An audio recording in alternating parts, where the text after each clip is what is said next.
Welcome to the channel Stories of Slavery. Today's story reveals a truth that was hidden for over 200 years. She was bought for one purpose only, to bear children who would be sold. But what she did to her owner's bloodline was never meant to be discovered. This is a heavy and disturbing story, so take a moment, breathe, and listen carefully. Before we begin, subscribe to the channel and leave a comment telling us the city and country you're listening from. Your participation helps ensure these stories are remembered, not erased. Let's begin.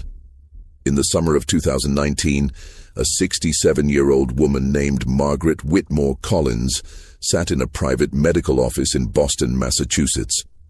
She had built her life on certainty. She came from one of the oldest families in the American South.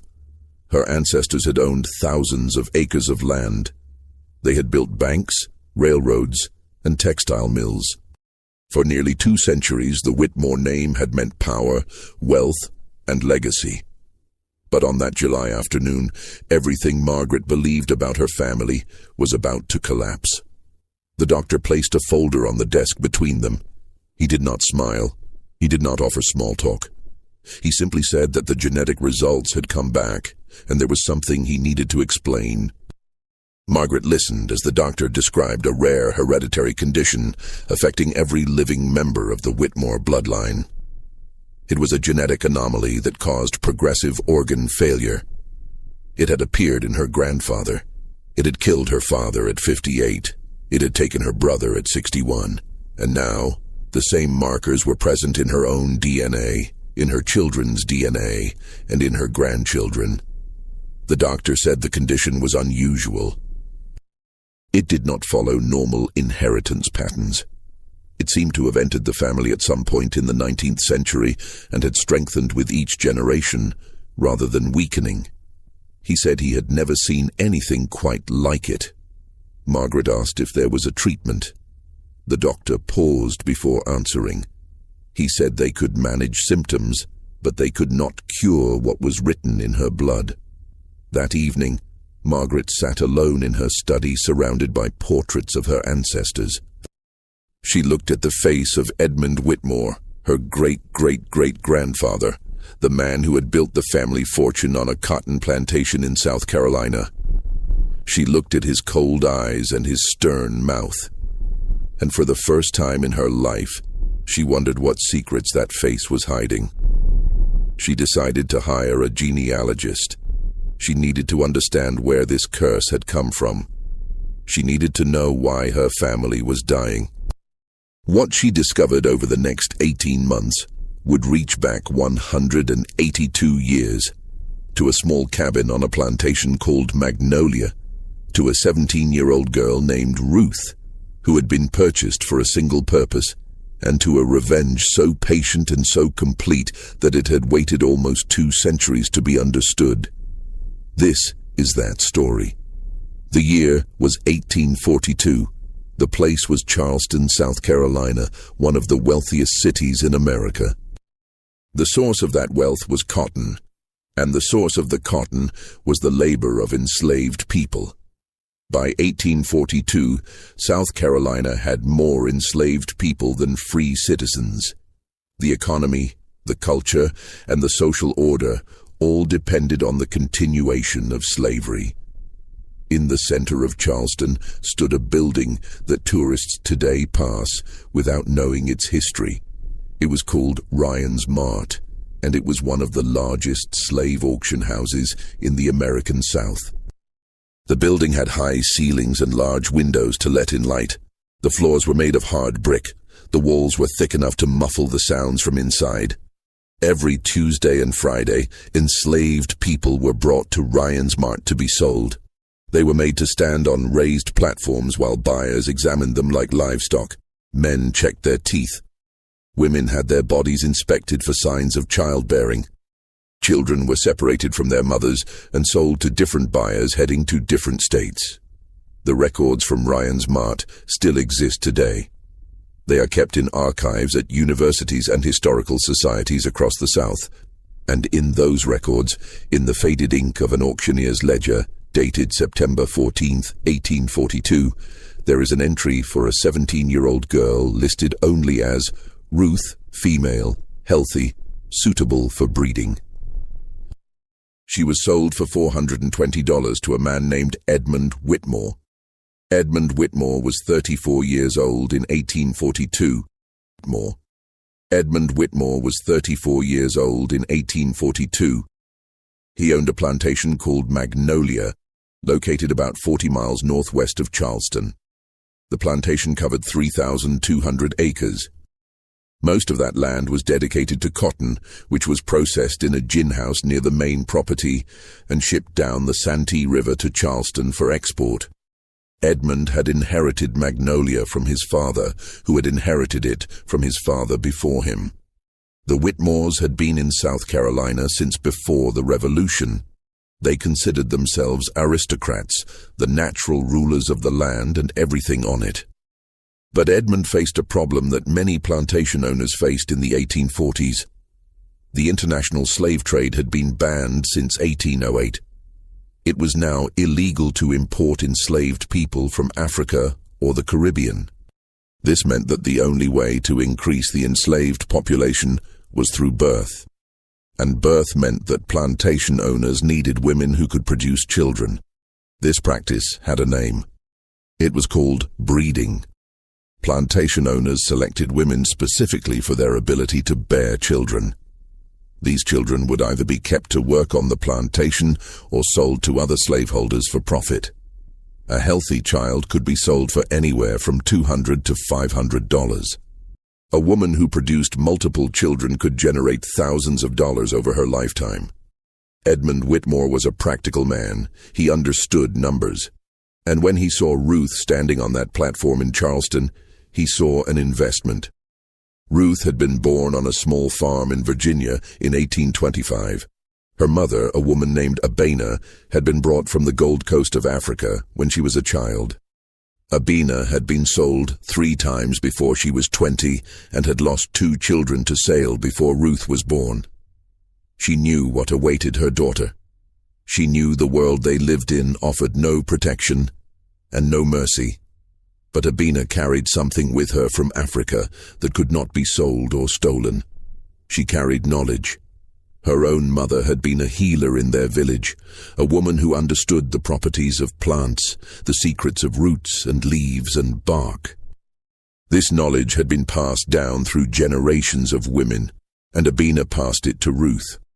From the time Ruth was old enough to walk, her mother taught her to recognize plants. She learned which leaves could reduce fever. She learned which roots could ease the pain of childbirth. She learned which berries could help a person sleep and which could stop a heart if given in the wrong amount. Abena made Ruth memorize everything. She said that knowledge was the only thing they could never take away. Ruth was 12 years old when her mother was sold to a buyer from Georgia. She never saw Abena again. But she kept everything her mother had taught her locked inside her mind like a treasure that no one could touch. For the next 5 years, Ruth worked on a tobacco farm in Virginia. She was quiet and obedient. She did what she was told. She never spoke back. She never caused trouble. And she never let anyone see what she was really thinking. In September of 1842, the tobacco farm was sold, and all the enslaved people were taken to Charleston to be auctioned. Ruth stood on the platform at Ryan's Mart and watched the white faces looking up at her. She watched them discussing her body like she was a horse or a piece of furniture. And she watched Edmund Whitmore raise his hand and buy her. She did not know it then, but she had just met the man whose bloodline she would destroy. Magnolia Plantation sat at the end of a long road lined with oak trees. The main house was a 2-story building with white columns and wide porches. Behind it stood the kitchen house, the smokehouse, the dairy, and the workshops. Further back, past the gardens and the stables, were the slave quarters, a row of small wooden cabins with dirt floors and no windows. Ruth arrived at Magnolia in late September of 1842. She was taken directly to a cabin at the end of the row and told that this would be her home. The cabin had 1 room, a single bed made of rope and straw, and a fireplace that did not work properly. The roof leaked when it rained. The walls let in the cold. But Ruth was not expected to spend much time in her cabin. Within 2 weeks of her arrival, she was summoned to the main house. Edmund Whitmore's wife, a woman named Constance, was present when Ruth arrived. Constance was a thin woman with pale skin and nervous hands. She did not look at Ruth directly. She kept her eyes on the floor while her husband explained what was expected. Edmund said that Ruth had been purchased for a specific purpose. She was young and healthy. She would bear children. Those children would belong to him, to do with as he saw fit. She would be given adequate food and shelter as long as she remained productive. If she caused trouble or failed to conceive, she would be sold further south to the cotton fields of Mississippi or Louisiana, where life expectancy for enslaved people was measured in years, not decades. Ruth stood in silence and listened. She did not cry. She did not beg. She simply nodded and said yes, sir, when he was finished. That night, Edmund Whitmore came to her cabin for the first time. Over the next 7 years, Ruth gave birth to 5 children. The first was a boy born in the summer of 1843. Edmund named him Samuel. The second was a girl born in 1844. She was named Mary. The third was another boy in 1846, named Thomas. The fourth was a girl in 1847, named Sarah. The fifth was a boy in 1849, named Joseph. Ruth nursed each of her children until they were weaned. She held them. She sang to them in the language her mother had taught her, words from a homeland she had never seen but carried in her blood. She loved them with a ferocity that she kept hidden from everyone around her. But she also knew that none of them would stay with her. The children were sold as soon as they were old enough to be useful.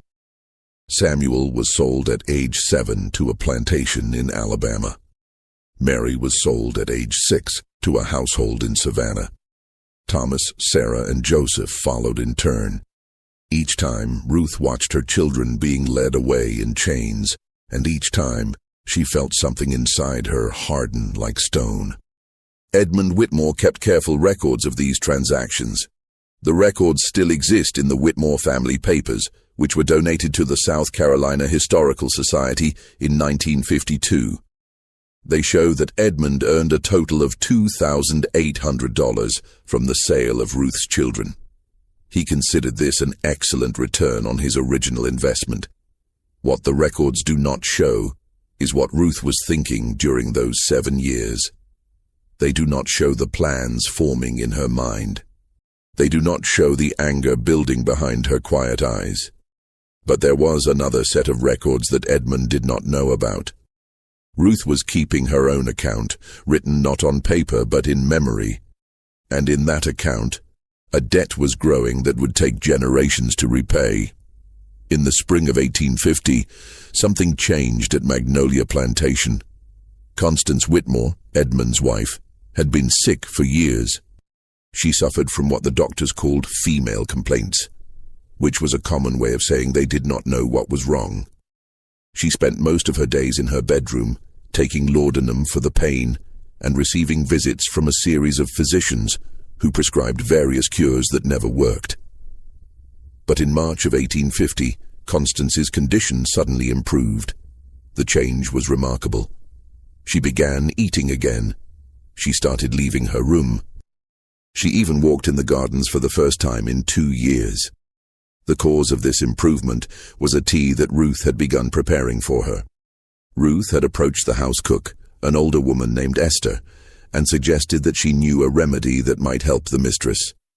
Esther was skeptical at first, but she had seen enough of Ruth's quiet competence over the years to trust her. She brought the tea to Constance, who drank it and found that her pain diminished within hours. From that day forward, Ruth prepared a special tea for Constance every morning. She also began preparing tonics for other members of the household.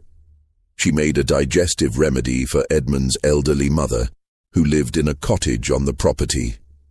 She made a sleep aid for Edmund himself, who complained of restlessness. She made strengthening drinks for the Whitmore children, Edmund's 3 legitimate sons who would inherit the plantation. Everyone in the main house came to rely on Ruth's remedies. They trusted her. They called her Good Ruth and remarked on how lucky they were to have such a skilled woman in their possession. None of them asked what was in the drinks. None of them questioned why Ruth had suddenly become so helpful to the family that had stolen her children. Ruth never told them. She simply smiled, bowed her head, and kept preparing her special teas. The knowledge that Ruth's mother had passed down to her included more than healing remedies. It also included information about plants that could harm, substances that could weaken the body over time without leaving obvious traces. Among the plants that grew wild in the Carolina Lowcountry was one called pokerweed. In small amounts, pokerweed could be used as a purgative. In larger amounts over extended periods, it could cause lasting damage to the blood and internal organs. Another plant, called bloodroot, could cause similar effects. There were others too. Plants with names that Ruth knew only in her mother's language, plants that had been used in Africa for purposes that were never written down, but were passed from mother to daughter through generations. Ruth did not use enough of any single substance to cause immediate illness. She was too careful for that. She used amounts so small that they would not be noticed, combinations so subtle that no doctor would ever identify them. She measured everything by instinct and experience, adjusting her recipes based on the reactions she observed. The effects would not appear right away. They would take years to manifest, and even then, they would look like natural illness, like the kind of weakness that runs in families. No one would ever trace them back to the quiet woman who prepared the morning tea. But Ruth knew. She knew exactly what she was doing. She was not trying to kill Edmund Whitmore or his wife or his mother. Killing them would only bring suspicion and punishment. She was doing something far more devastating. She was planting seeds of destruction in their bloodline, alterations that would be passed down from parent to child, weaknesses that would compound with each generation until the Whitmore family simply ceased to exist. Her children had been taken from her and sold like animals. The Whitmore children would never have children of their own, or if they did, those children would be sickly and short-lived. The family that had profited from her suffering would pay with the only thing they truly valued, their legacy. Ruth was patient. She had learned patience in the fields and the auction houses and the cabin where Edmund Whitmore came to her at night. She knew that she would not live to see her revenge completed. But she also knew that some debts take generations to collect, and she was willing to wait. By 1855, the effects of Ruth's work were beginning to show, though no one connected them to her. Edmund Whitmore's eldest son, William, had always been a healthy boy, but in his late teens he began experiencing fatigue and unexplained bleeding. Doctors were called from Charleston, and even from as far as Philadelphia. They examined William and diagnosed him with a blood disorder of unknown origin. They prescribed rest and iron supplements. They said he would likely recover. William did not recover. He died in 1857, 2 months after his 21st birthday. Edmund's second son, Charles, showed similar symptoms beginning in his early 20s. He managed to marry and father 2 children before his health declined. He died in 1863 during the Civil War, though not from any battle wound. He simply collapsed one day and never woke up. The third son, Henry, lived the longest. He survived the war and even managed the plantation during the difficult years of Reconstruction. But he never married, and he never had children. He told people he was not interested in family life, but those who knew him well said he was afraid. He had watched his brothers die. He did not want to pass whatever curse they carried to another generation. Henry died in 1889, alone in the house where he had been born. With his death, the direct male line of Edmund Whitmore came to an end. But the family did not disappear entirely. Charles's 2 children, Both daughters had married and carried the Whitmore blood into new families. The genetic damage that Ruth had introduced continued to spread, manifesting in different ways in different generations, but always present, always waiting. Ruth herself lived until 1881. She was 66 years old when she died, which was an unusually long life for someone who had spent her youth in slavery. She witnessed the end of slavery in 1865. She witnessed the brief hope of Reconstruction when black men could vote and hold office and own land. And she witnessed the violent end of that hope as white Southerners reasserted control through terror and legislation. After the war, Ruth left Magnolia Plantation and settled in a small community of freed people near Charleston. She worked as a healer, using the knowledge her mother had given her to help her neighbors. She delivered babies and treated fevers and sat with the dying as they passed. She never married. She never had more children. The 5 children she had borne had been scattered across the South, and she spent years trying to find them. She located 2 of them, Samuel and Sarah, who had survived slavery and the war. She saw them again before she died. She held her grandchildren, but she never told anyone what she had done to the Whitmore family.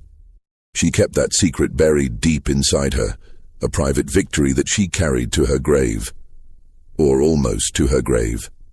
A few weeks before she died, Ruth called her granddaughter to her bedside. The granddaughter's name was Patience, and she was 16 years old. Ruth told Patience that there was something she needed to know, a story that had never been told, but that deserved to be remembered. Ruth told her everything. She told her about the cabin at Magnolia. She told her about her children being sold. She told her about the teas and the tonics and the slow revenge she had planted in the Whitmore blood. She told her granddaughter to write it all down, so that someday, when the Whitmore family finally understood what had happened to them, someone would know the truth. Patience wrote the story in a small leather notebook. She wrote it in English because that was the only language she knew. But she kept the book hidden because she understood how dangerous such a document could be. If white people found it, if they read what Ruth had done, there was no telling what might happen. Patience kept the notebook her entire life. When she died in 1921, she passed it to her own daughter. The daughter passed it to her daughter in turn. The notebook traveled through generations, always hidden, always protected, always waiting for the right moment to be revealed. The Whitmore family, meanwhile, continued its slow decline. Charles's descendants spread across the South and eventually to the North. They changed their names through marriage. They moved to new cities and started new businesses. They had no idea that they carried Ruth's legacy in their blood, but the effects continued. In each generation there were premature deaths. There were unexplained illnesses. There were couples who tried for years to have children and never succeeded. The pattern was there for anyone who cared to look, but no one looked. The connections between distant cousins were too faint. The family was too scattered, and the original cause was too far in the past. By the 20th century, the Whitmore name had almost faded from history. The plantation called Magnolia had been sold and divided and sold again. The main house had burned down in 1911 and was never rebuilt. The slave cabins had been demolished to make way for tenant farming operations. Only the family papers survived, donated to the Historical Society by a descendant who had no idea what secrets they contained. And Ruth's notebook waited, passed from hand to hand through generations of her descendants, waiting for the day when it would finally be read by someone who would understand. That day came in 2020, when Margaret Whitmore Collins began searching for answers to her family's curse. Margaret had hired a genealogist named David Okonkwo to trace her family history. David was a professor of African American history at Howard University who specialized in using genetic databases and historical records to reconnect families that had been separated by slavery. He was exactly the kind of person who might find connections that others had missed. David began his research with the standard sources. He examined census records, property transfers, birth and death certificates, and military records. He traced the Whitmore family back through generations, documenting marriages and births and deaths. He confirmed the pattern that Margaret had described, the unusual concentration of illness and early death that seemed to follow the Whitmore bloodline. But when he reached the 19th century, he found something unexpected. He found records of enslaved people at Magnolia Plantation. He found bills of sale and auction records and plantation inventories, and in those records he found the name Ruth. David cross-referenced Ruth's information with genetic databases that had been built from DNA samples submitted by people searching for their ancestry. He found matches. He found descendants. And when he contacted those descendants, one of them told him about a notebook that had been passed down through her family for over a century. The notebook was brought to David's office in a cardboard box wrapped in old cloth. It was small, no bigger than a man's hand, with a leather cover that had cracked and faded with age. The pages inside were fragile and yellowed, covered in handwriting that was difficult to read. David spent 3 weeks transcribing the notebook. When he finished, he sat alone in his office for a long time, trying to decide what to do with what he had learned. Then he called Margaret Whitmore Collins and told her that he had found the answer she was looking for. He said she should probably sit down before he continued. Margaret flew to Washington the following week. She met David in his office at Howard University. He handed her a copy of the transcription and watched her face as she read. The notebook began with a simple statement. My grandmother's name was Ruth. She was bought for breeding in 1842. This is what she did. What followed was the story that Ruth had told her granddaughter Patience in 1881. It was the story of the teas and the tonics, the slow poisoning that Ruth had administered over years, the deliberate destruction of the Whitmore bloodline. It explained everything that Margaret's doctors had been unable to understand. At the end of the notebook, written in a different hand that must have been added later, there was a single line. She said they sold her children, so she made sure their children would end. She said some debts take a long time to pay. Margaret read the notebook twice. Then she set it down and looked at David Okonkwo. She asked if this was real. She asked if what the notebook described was even possible. David said that he had consulted with medical historians and geneticists. He said that while the specific mechanisms Ruth described were not scientifically precise, the general principle was sound. Certain toxic substances, particularly heavy metals and plant alkaloids, could cause genetic damage that persisted across generations. This was called epigenetic modification, and it was a real phenomenon that scientists were only beginning to understand. He said that Ruth may not have understood the science of what she was doing, but she understood the practice. Her mother had taught her techniques that had been developed over generations in Africa. Techniques for influencing health and reproduction that European medicine would not discover for another century and a half. David paused. Then he said there was one more thing Margaret should know. He said that Ruth's descendants had been traced through the genetic databases. There were living members of Ruth's family, people who carried her blood just as Margaret carried the blood of Edmund Whitmore. And one of those descendants had agreed to meet with Margaret if she wanted. Margaret said yes. She wanted to meet them. The meeting took place 2 weeks later in Charleston, South Carolina, in a hotel conference room overlooking the harbor where slave ships had once unloaded their cargo. Margaret arrived first.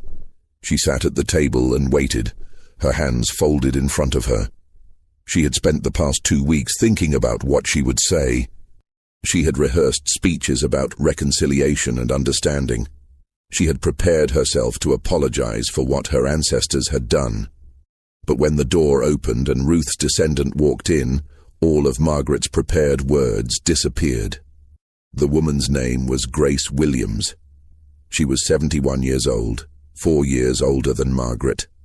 She had gray hair and dark skin and eyes that seemed to look straight through everything they saw. She was a retired schoolteacher from Atlanta who had spent her career teaching Black history to children who had never been told the truth about their past. Grace sat down across from Margaret. For a long moment, neither of them spoke. Then Grace reached into her bag and pulled out the original notebook, the one that Patience had written in 1881. She placed it on the table between them. She said that her family had kept this notebook for almost 140 years.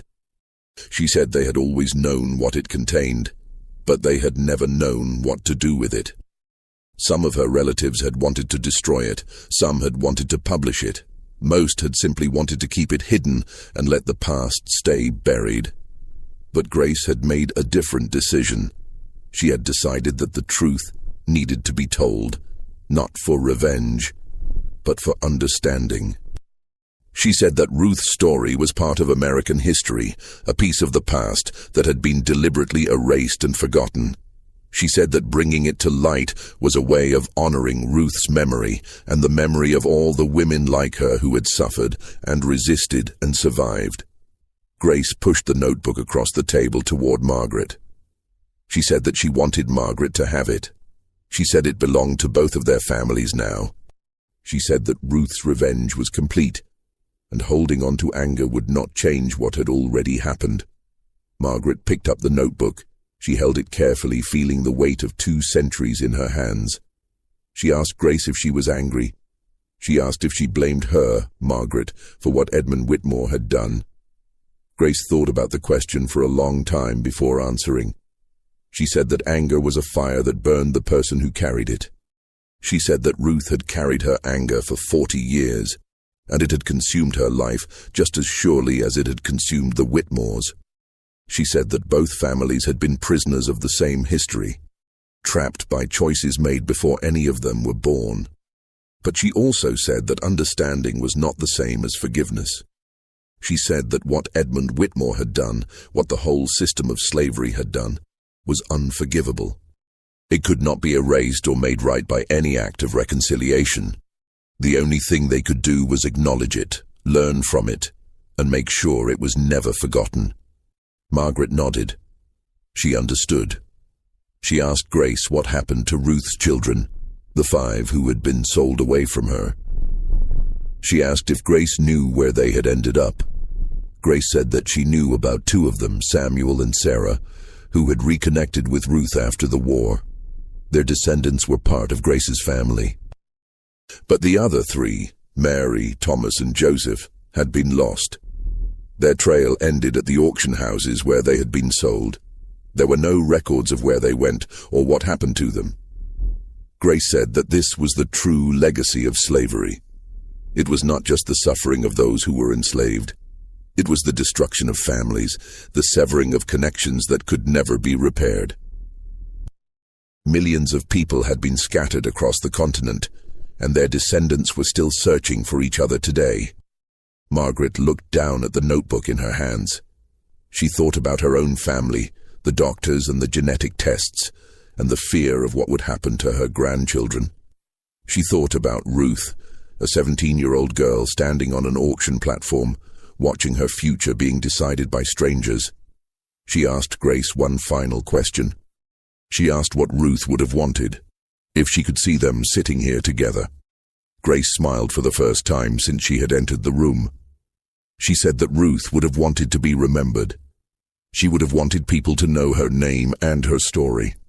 She would have wanted the world to understand that enslaved people were not passive victims. They resisted. They fought back in whatever ways they could. And sometimes their resistance outlasted the people who had tried to destroy them. Margaret closed her eyes. When she opened them again, she had made a decision. She said that she would make sure Ruth's story was told. She would donate the notebook to a museum. She would fund research into the Whitmore Plantation records. She would do everything in her power to ensure that Ruth's name would not be forgotten. Grace reached across the table and took Margaret's hand. She held it for a moment. 2 old women connected by a history they had not chosen but could not escape. Then Grace stood up, gathered her things, and walked out of the room without looking back. Margaret sat alone for a long time, holding the notebook and watching the sunset over Charleston Harbor. The story of Ruth and the Whitmore family did not end in that Charleston hotel room. In many ways, it was only beginning to be understood. After her meeting with Grace Williams, Margaret Whitmore Collins returned to Boston and began the work she had promised to do. She contacted historians, archivists, and museum curators. She opened the Whitmore family papers to researchers for the first time. She funded a project to digitize plantation records from across the South Carolina Lowcountry, making them available to anyone searching for ancestors who had been enslaved. But Margaret also began a more personal investigation. She wanted to understand not just what Ruth had done, but how she had done it. She wanted to know how a 17-year-old girl with no formal education had possessed knowledge sophisticated enough to alter the genetic destiny of an entire family. The answer to that question would take her far beyond the borders of South Carolina, back across the Atlantic Ocean to the coast of West Africa, to a tradition of knowledge that had survived the Middle Passage and continued to influence American history in ways that most people never recognized. Ruth's mother, Abina, had been born around 1800 in a region that is now part of modern Ghana. She came from a community where women held specific roles as healers and herbalists. This was not unusual in West African societies. In many cultures along the Gold Coast, medical knowledge was passed from mother to daughter through generations of careful teaching. The women who held this knowledge were not simply folk healers mixing random plants. They were trained practitioners who understood the properties of hundreds of different substances. They knew which plants could cure and which could kill. They knew how to prepare medicines that would act immediately and others that would work slowly over time. They knew how to combine ingredients to produce effects that no single substance could achieve alone. When Abina was captured and sold into slavery around 1810, she carried this knowledge with her. It was invisible to the slave traders who examined her body for signs of health and strength. It was invisible to the plantation owners who purchased her. But it was the most valuable thing she possessed, more valuable than any physical skill or labor she could provide. Abina taught everything she knew to her daughter Ruth. She began the lessons when Ruth was barely old enough to walk, pointing out plants in the fields and forests, explaining their properties in whispered conversations at night. She made Ruth memorize hundreds of combinations and preparations. She tested her daughter constantly, asking her to identify plants by sight and smell, quizzing her on dosages and methods. By the time Ruth was 12 years old, when Abina was sold away and the two were separated forever, Ruth had absorbed a lifetime of medical knowledge. She knew more about the human body and its responses to different substances than most trained physicians in America. And she knew how to use that knowledge as a weapon. The specific methods Ruth employed at Magnolia Plantation were reconstructed by researchers who studied her notebook and compared it to historical records of African medicinal practices. Ruth's primary tool was a combination of plant-based compounds that would now be classified as mutagens, substances capable of causing changes to DNA. The most significant of these was a preparation derived from pokeweed, a plant native to the eastern United States, but similar to species used in West African medicine. Pokeweed contains chemicals called mitogens that affect how cells divide and reproduce. In small doses, these chemicals can stimulate the immune system. In larger doses over extended periods, they can cause cumulative damage to cellular reproduction. Damage that is passed from parent to child through what scientists now call epigenetic modification. Ruth combined pokeweed with other substances, including preparations made from bloodroot and certain fungi that grew in the damp corners of the plantation buildings. She adjusted her mixtures based on the responses she observed, increasing or decreasing concentrations to achieve the effects she wanted while avoiding detection. The genius of Ruth's approach was its gradualism. She never administered enough of any substance to cause immediate illness. Instead, she created a slow accumulation of damage that would only become apparent years or decades later. By the time the Whitmore family began to sicken and die, Ruth was long beyond suspicion. She was simply the quiet woman who made the morning tea. Medical historians who reviewed the Whitmore family records found patterns consistent with Ruth's methods. The deaths in the family showed signatures of cumulative toxic exposure combined with inherited genetic damage. The specific combination of symptoms, including bleeding disorders, organ failure, and reproductive problems, matched what would be expected from the substances Ruth described in her notebook. One researcher, a geneticist at Duke University named Dr. Sarah Mensah, spent 3 years studying the case.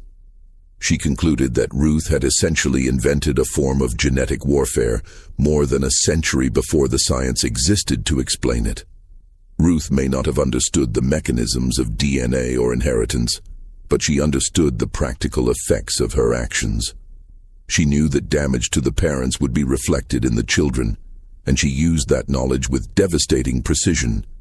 Dr. Mensah published her findings in a medical journal in 2022. The article attracted significant attention both for its scientific implications and for its historical significance. It demonstrated that enslaved Africans had brought sophisticated medical knowledge to America, knowledge that had been dismissed and forgotten by a society that refused to recognize their humanity or their intelligence. But Ruth's story was not only a story of revenge. It was also a story of survival, resistance, and the unbreakable bonds between mother and child. After her meeting with Grace Williams, Margaret Whitmore Collins became obsessed with finding Ruth's lost children. She hired investigators and genealogists. She searched through auction records and slave manifests. She submitted DNA samples to every database that would accept them. The search took 4 years. Most of it led nowhere. The records from the antebellum South were incomplete and often deliberately destroyed. Many enslaved people had been listed only by first name, making them impossible to trace. Others had been sold multiple times, their trails disappearing into the chaos of the interstate slave trade. But in 2024, Margaret's team finally found a lead. Among the records at Ryan's Mart in Charleston, they discovered a ledger from 1849 that showed the sale of a 6-year-old boy named Joseph to a plantation in Mississippi. The buyer's name was listed as Cornelius Drake. The price was $275. The Drake plantation had been located near Natchez, Mississippi, one of the wealthiest districts in the antebellum South. Unlike many plantations, the Drake family had kept detailed records of their enslaved workers, including births, deaths, and family relationships. These records had been preserved by the Mississippi Department of Archives and History. Margaret's researchers found Joseph in the Drake records. He had arrived at the plantation in the fall of 1849 and had been assigned to work in the cotton fields. He had survived childhood, which many enslaved children did not. He had grown to adulthood and had married a woman named Dinah in 1865, just months after the end of the Civil War. Joseph and Dinah had 7 children together, their descendants numbered in the hundreds. And through the genetic databases that had become common in the 21st century, those descendants could be traced and contacted. Margaret located Joseph's living descendants scattered across the country, from Mississippi to California to New York. She contacted them one by one, explaining who she was and what she had discovered. Most of them had never heard of Ruth or Magnolia Plantation. They knew only that their ancestors had been enslaved somewhere in the South. When Margaret told them Ruth's story, when she explained that they were the descendants of a woman who had struck back against her oppressors in a way that had never been documented in any history book, the reactions were varied. Some were proud, some were shocked. Some were angry that it had taken so long for the truth to come out. But all of them wanted to know more. The discovery of Joseph's descendants led to an even more remarkable finding. Among Joseph's great-great-grandchildren was a woman named Rosalind Carter, a retired nurse living in Oakland, California. Rosalind was 73 years old when Margaret contacted her. She had spent her career working in community health clinics, serving populations that the mainstream medical system often ignored. When Rosalind heard Ruth's story, she began to cry. She said that everything suddenly made sense. Rosalind explained that her grandmother, Joseph's granddaughter, had been a healer in their community in rural Mississippi. She had known plants and remedies that nobody else understood. She had delivered babies and treated illnesses and helped people die with dignity. And she had always said that her knowledge came from her grandmother, who had learned it from her mother, who had learned it from Africa. The knowledge that Abena had passed to Ruth had not died with Ruth. It had survived through Joseph, through his children and grandchildren, through generations of women who had preserved and practiced what they had inherited. The tradition that had given Ruth the power to destroy the Whitmore bloodline had also given her descendants the power to heal. Rosalind still had notebooks that her grandmother had kept, filled with recipes and preparations that had been passed down through the family. When researchers examined these notebooks, they found remarkable parallels to the substances described in Ruth's notebook. The knowledge had evolved and adapted over generations, but its origins in West African medicine were unmistakable. Dr. Mensah, the geneticist who had studied Ruth's methods, became interested in Rosalind's notebooks as well. She realized that they represented a living tradition of African American folk medicine that had never been properly documented or studied. She applied for grants to support further research and began collaborating with ethnobotanists and medical historians to understand the full scope of this tradition. The work is ongoing. It has already yielded several important findings about plant-based medicines that may have applications in modern healthcare.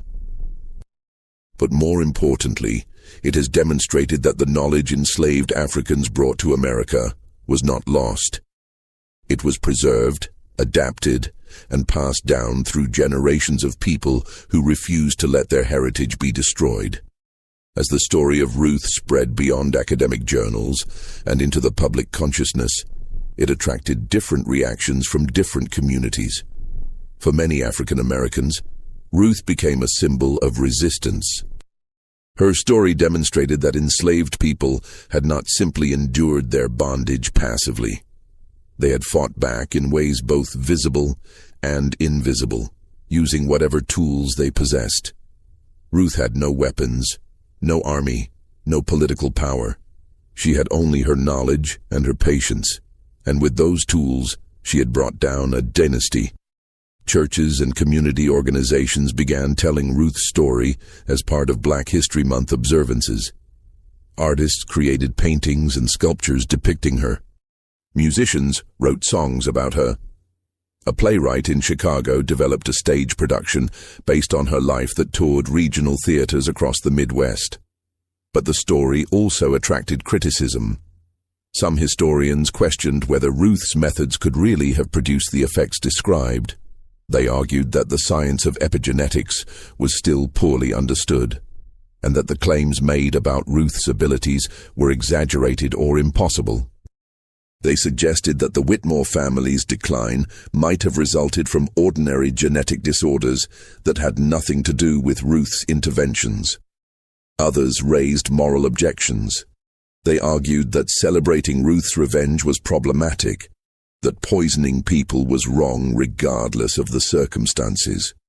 They worried that holding Ruth up as a hero would encourage vigilante justice or violence against perceived oppressors. These debates played out in academic conferences, newspaper opinion pages, and social media platforms. They reflected deeper disagreements about how to understand American history, how to assign moral responsibility for the crimes of the past, and how to tell stories about people who had been denied the opportunity to tell their own. Margaret Whitmore Collins followed these debates with interest. She had spent her life as a beneficiary of the Whitmore fortune, money that had been built on the backs of enslaved people like Ruth. She had been raised to be proud of her family name. Now she was forced to reckon with what that name really meant. In an interview with a Boston newspaper in 2023, Margaret said that learning Ruth's story had been the most important experience of her life. She said it had forced her to understand that history was not something that happened long ago to other people. It was something that shaped the present, that lived in bodies and bloodlines and family traditions. The choices her ancestors had made were still affecting people today, including herself. She said she did not blame Ruth for what she had done. She said that Ruth had been placed in an impossible situation and had responded with the only weapons available to her.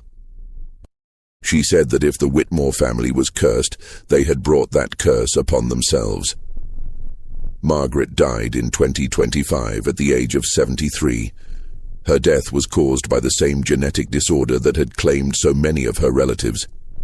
In her will, she left the bulk of her estate to a foundation dedicated to researching the history of slavery in South Carolina and supporting the descendants of enslaved people who had labored on Whitmore land. The foundation was named after Ruth. The cabin where Ruth had lived at Magnolia Plantation no longer exists. It was demolished sometime in the early 20th century, along with the other slave quarters, to make way for agricultural operations that have themselves since been abandoned. But the site where the cabin stood can still be identified. It is located about 40 miles northwest of Charleston, on land that is now owned by the state of South Carolina and managed as a historical preserve. In 2024, archaeologists from the University of South Carolina conducted an excavation at the site. They were searching for artifacts that might shed light on the daily lives of enslaved people at Magnolia. What they found exceeded their expectations. Beneath the soil where Ruth's cabin had stood, the archaeologists discovered a small collection of objects that had been deliberately buried. There were pieces of pottery, including fragments of a bowl that showed signs of being used for grinding herbs. There were seeds from several plants, including pokeweed and bloodroot, that had been preserved in a small clay container.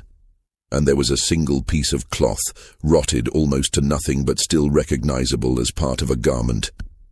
The most significant discovery was a small stone figure about 3 inches tall, carved in a style that originated in West Africa.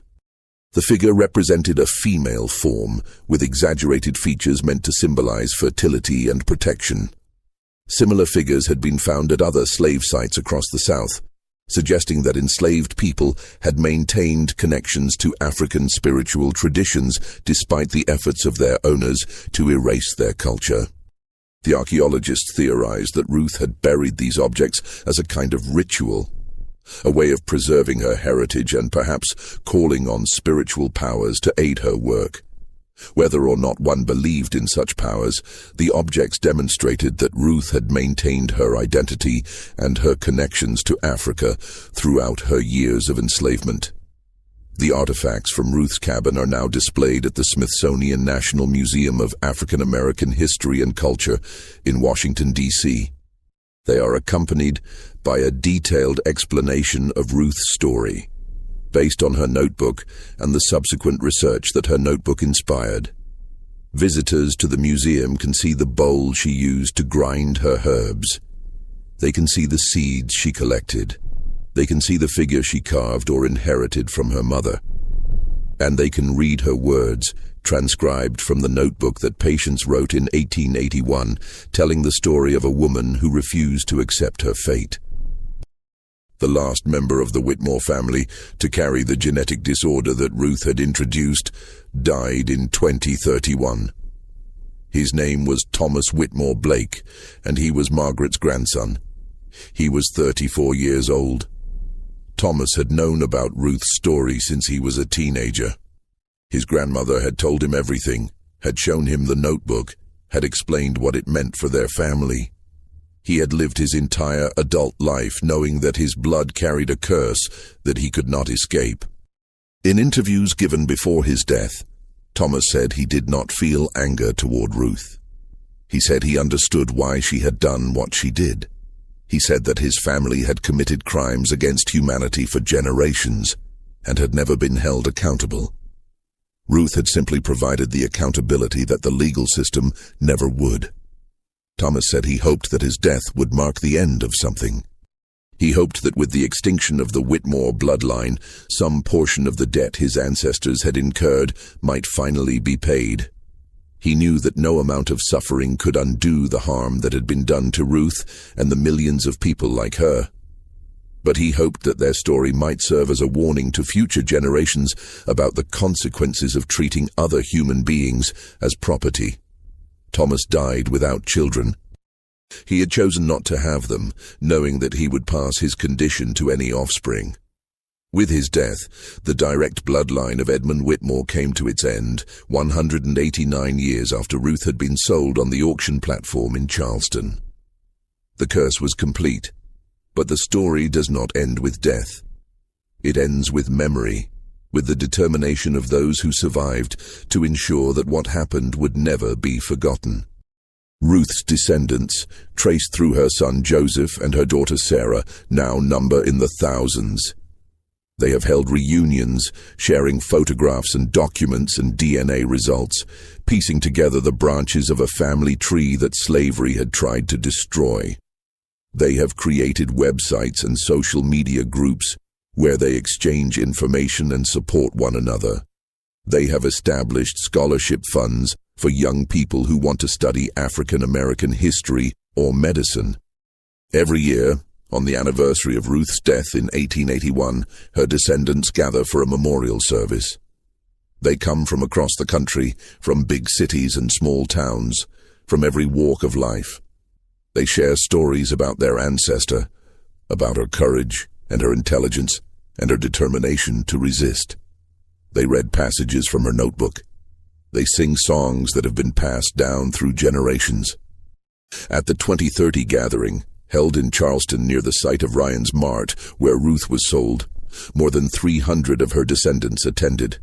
They ranged in age from infants to elders in their 90s. They represented every shade of brown and black, a living testament to the diversity and resilience of African American families. Grace Williams, who had first shared Ruth's notebook with Margaret Whitmore Collins, was 92 years old and unable to travel. But she sent a message that was read aloud at the gathering. She said that Ruth had taught her something important about the nature of justice. She said that justice was not always swift or visible. Sometimes it took generations to arrive. Sometimes the people who deserved it never lived to see it. But justice had its own timeline, and those who committed wrongs should never assume they had escaped consequences simply because those consequences were delayed. Grace said that Ruth had been patient. She had understood that her revenge would not be completed in her lifetime. She had accepted that she would never see the Whitmore family brought low. But she had trusted in the process she had started, trusting that the seeds she planted would eventually bear fruit. And they had. Every Whitmore who had suffered, every child who had never been born, every branch of the family tree that had withered and died, all of it was the harvest of seeds that Ruth had planted nearly 2 centuries before. Grace said that this was the lesson she wanted to pass to future generations. She said that evil might seem powerful, but it carried within it the seeds of its own destruction. Those who profited from cruelty would eventually pay the price, even if that price took lifetimes to collect. And those who suffered would be remembered, their stories told and retold until they became part of the permanent record of human experience. Ruth had not destroyed the Whitmore family. She had made them destroy themselves. She had turned their own greed and cruelty back against them. She had used the system that oppressed her as the instrument of her revenge. And in doing so, she had demonstrated something that slaveholders had always feared, but never admitted, that the people they enslaved were not inferior. They were not less intelligent or less capable or less human. They were simply people who had been denied the opportunity to show what they could do. Ruth had shown what she could do, and her legacy would live forever. In the archives of the South Carolina Historical Society, among the papers of the Whitmore family, there is a letter that was written in 1865, just after the end of the Civil War. The letter was written by Henry Whitmore, the last surviving son of Edmund Whitmore to a cousin in Virginia.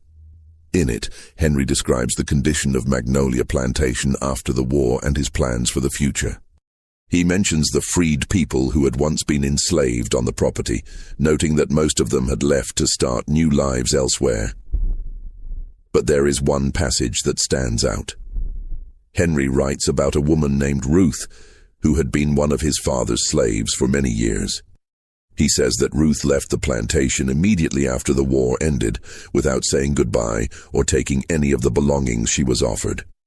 He says he always found Ruth strange, that she had a way of looking at people that made him uncomfortable. He says he was not sorry to see her go. The letter was written decades before Henry's death, before the Whitmore family began its long decline, before anyone understood what Ruth had done. Henry had no idea that the woman he found strange had already sealed his family's fate. He had no idea that Ruth's quiet departure was not a retreat, but a victory. She had finished her work. There was nothing left for her at Magnolia. The teas had been served, the seeds had been planted. The rest was simply a matter of time. Ruth walked away from Magnolia Plantation in the spring of 1865 and never looked back. She had arrived as property. She left as the author of her own destiny, carrying a secret that would outlive everyone who had ever tried to own her. This is the story of Ruth. She was born into slavery and died a free woman. She lost 5 children to the auction block and lived to hold her grandchildren in her arms. She possessed knowledge that her oppressors never suspected and used it to achieve a revenge that took almost 200 years to complete. She never wrote a book or gave a speech or led a rebellion. She never appeared in any newspaper or historical account during her lifetime. She was simply one of millions of enslaved people who lived and suffered and died in a system designed to erase their humanity. But she refused to be erased. She found a way to fight back with the only weapons she had. And her fight outlasted the people who thought they had conquered her. History is full of stories like Ruth's, stories that were never written down because the people who lived them were not considered worth remembering. Every plantation in the South had its Ruth. Someone who resisted in ways visible or invisible, someone who preserved their dignity and their heritage against all odds. Most of those stories are lost forever. The people who lived them are gone, and the memories died with them. But every now and then, a story survives. A notebook is passed down through generations. An archaeologist digs in the right place. A descendant decides to share what they know.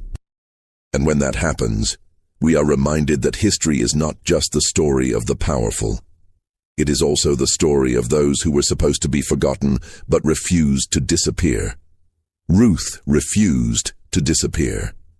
And now, almost 2 centuries after her death, she is finally being seen. Not as a victim, not as property, but as what she always was, a woman of extraordinary intelligence and courage who faced impossible circumstances and found a way to prevail.